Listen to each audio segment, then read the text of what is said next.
할렐루야, 153 저녁기도에 오신 여러분들을 주님의 이름으로 환영하고 축복합니다. 오늘도 귀한 저녁 가운데 하나님께서 우리들과 함께 하심을 경험하는 귀한 복된 기도의 시간이 되기를 간절히 소원하겠습니다.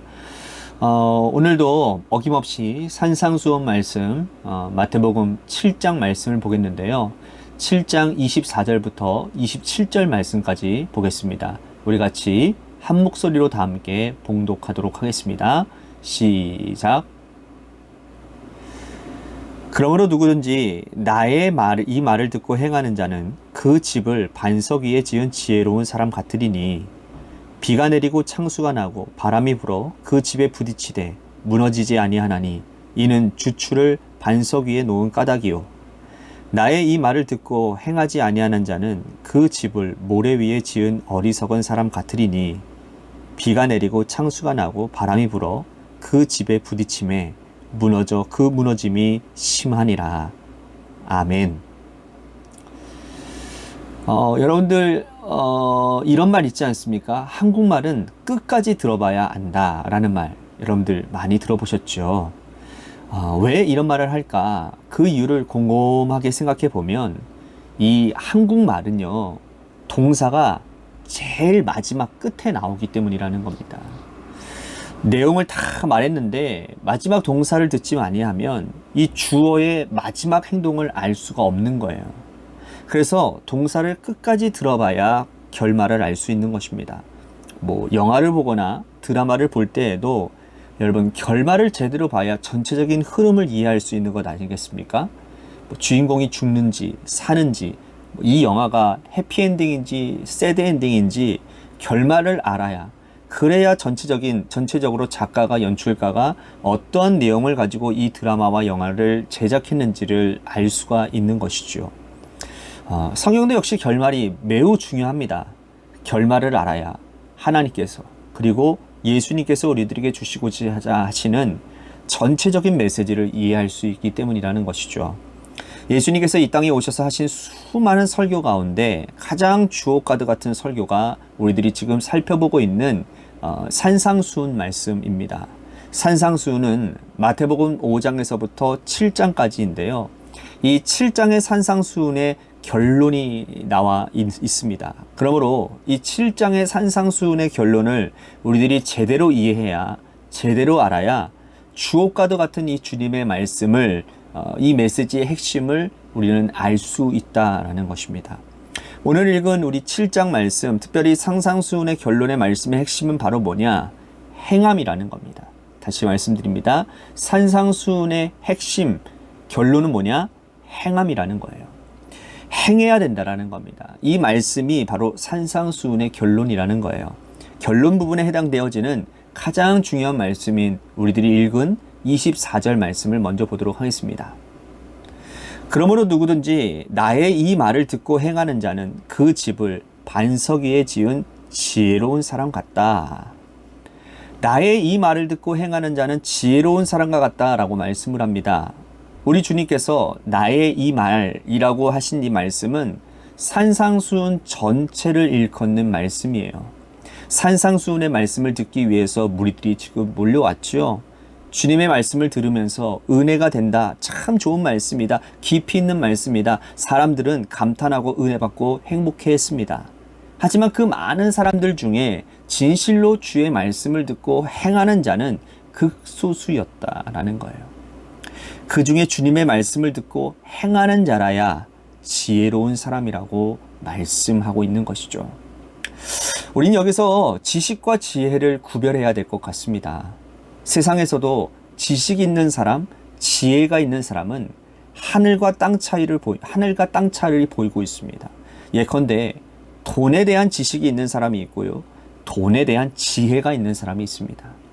돈에 대한 지식이 있다라고 하는 것은 학교에서 경영학을 배우고 경제학을 배운 사람들, 그래서 돈에 관해서 많이 배운 사람들을 지식이 있는 사람들이라고 말을 합니다. 그런데 돈에 대해서 지혜가 있는 사람, 시장 한켠에서 장사를 하더라도 수십 년 동안 돈의 흐름을 배우고 익히고 또 불경기 가운데는 돈을 어떻게 관리해야 되는지 몸으로 체득한 사람들, 그래서 돈에 대해서 지혜가 있다라고 말을 한다라는 것이죠.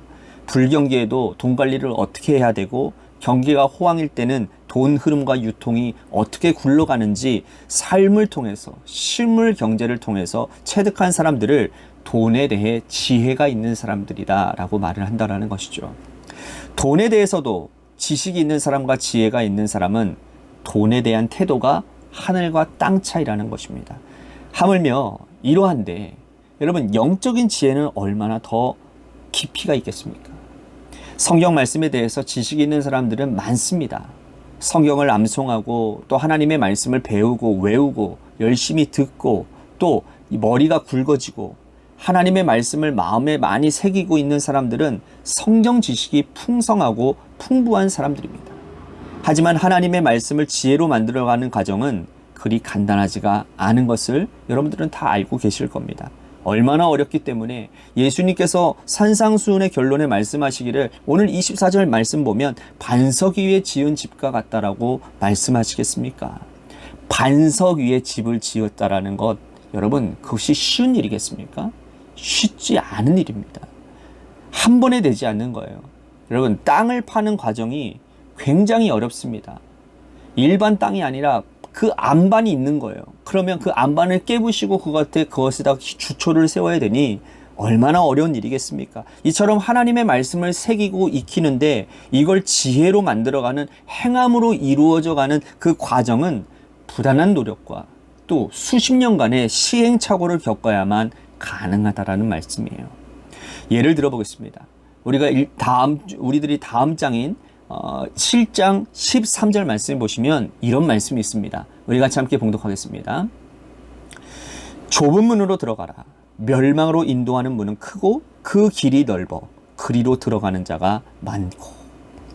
좁은 문으로 들어가라 라는 이 짧은 말씀, 우리는 이 말씀을 수도 없이 많이 들어서 너무나도 잘 알고 있지 않습니까? 그런데 이 말씀을 지식으로 알고 있는 것과 또 좁은 문으로 들어가는 것을 삶에서 실천하는 것은 굉장히 큰 차이가 있다는 거예요. 좁은 문으로 들어가는 삶이 자연스럽고 편안하고 또 삶에서 내가 좁은 문으로 들어가는 선택을 하는 사람은 주님의 말씀을 들은 사람들 중에 과연 몇 퍼센트나 되겠습니까? 내가 좁은 문으로 들어가야 되겠다고 생각하고 결단했지만 어느덧 나는 정신 차리고 보면 넓은 문으로 들어가고 넓은 대로를 걷고 있는 것인 거죠. 좁은 문은 본능적으로 거부하고 싫어합니다. 그러면서 깨닫게 되는 거죠. 아, 내가 또 실패했구나. 하나님의 말씀을 지식으로만 알았지 그걸 반석 위에 집 짓는 것처럼 땅을 파고 기초를 세우는 과정에서 내가 서툴렀구나. 그러면서 다시 한번 내 마음을 다잡고 좁은 문으로 들어가려고 결단하는 것이죠. 그런데 또 실패하는 거예요. 수십 번 넘어지고 수백 번 실패하고 그러면서 다시 한번 부단히 노력하고 깨어지면서 이제야 신앙생활의 황혼기에 이르러서야 좁은 문으로 들어가는 것이 겨우 한두 번 될까 말까 한 것이 우리네 인생이라는 거예요.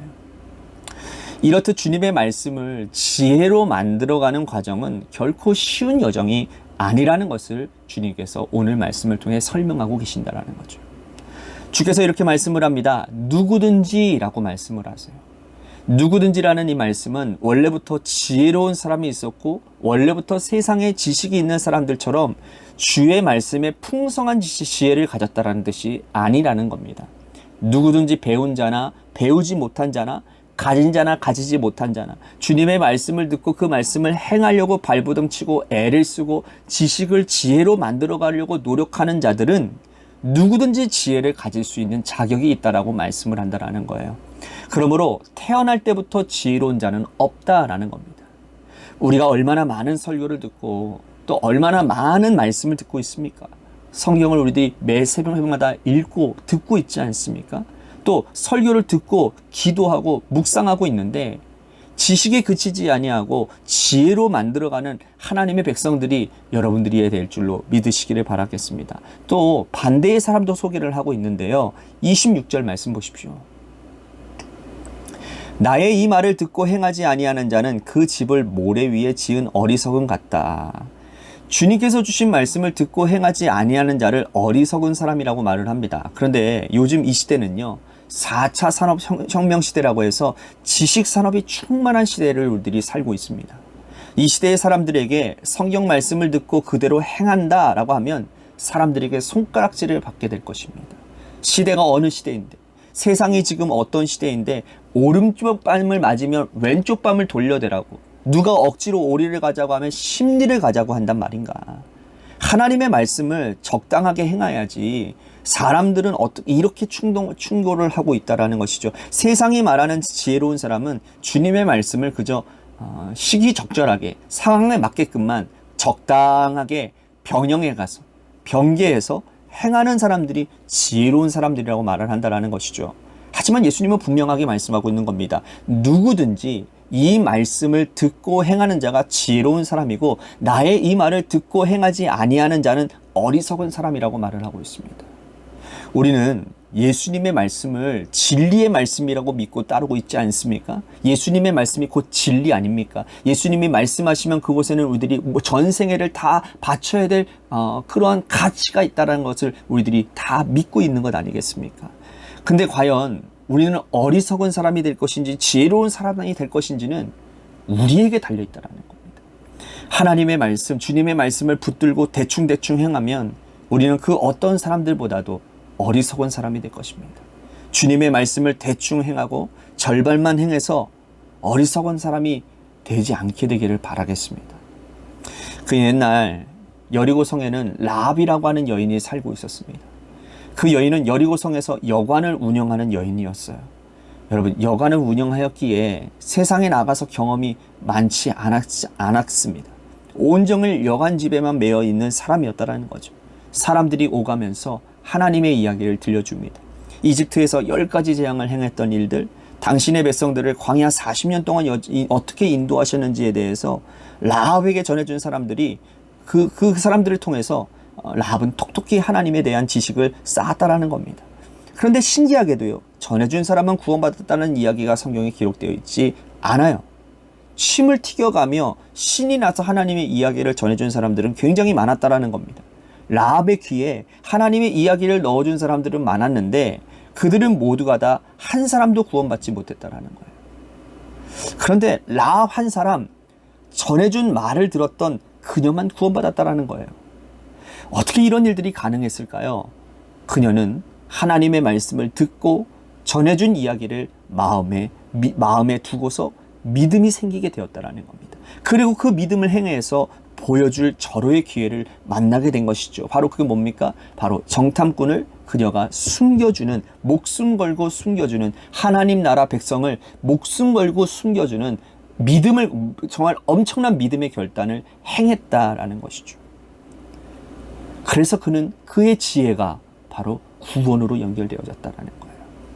말하는 사람, 듣는 사람은 세상에 수도 없이 많습니다. 우리는 목적 없이 전하는 사람이 되지 않기를 바라겠습니다. 우리는 전하기만 하고 구원에서 배제되는 사람이 되어서는 안 될 것입니다. 말씀을 듣고 반드시 그 말씀을 붙들고 한 말씀이라도 분투하고 살아내고 행하는 사람들이 되어졌어요. 그 집을 반석 위에 세운 지혜로운 사람으로, 구원받는 백성으로 살아가는 은혜가 있어지기를 주님의 이름으로 간절히 축복하겠습니다. 오늘 말씀을 생각하면서 우리 같이 기도했으면 좋겠습니다. 하나님, 행함이 없는 믿음은 죽은 믿음이라고 하셨으니 하나님의 말씀이 우리에게 지혜로 축적되어지는 것만 그쳐지는 것이 아니라 그 지식이 하나님 믿어지게 되어지고 그 믿음 가운데서 행함을 드러냄으로 인하여서 하나님의 아름다운 구원의 역사를 이뤄가는 귀한 주님의 복된 자녀들, 하나님의 사람들 되도록 인도해 주시옵소서라고 우리 같이 기도했으면 좋겠습니다. 또 한 가지 우리 같이 기도할 것은 교회를 위해서 간절히 기도했으면 좋겠습니다. 오늘 여성교회 개사회 제1차 개사회를 은혜 가운데 잘 마쳤습니다. 참 헌신되고 하나님 앞에 이렇게 쓰임 받고자 하시는 분들이 참 안양지방에 많이 계시더라고요.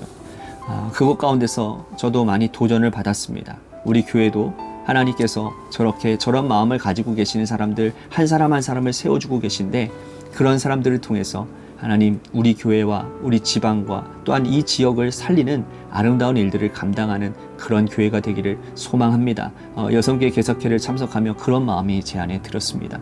우리 교회가 그렇게 하나님 앞에 귀하게 쓰임받는 교회가 되게 해달라고 우리 같이 기도했으면 좋겠고요.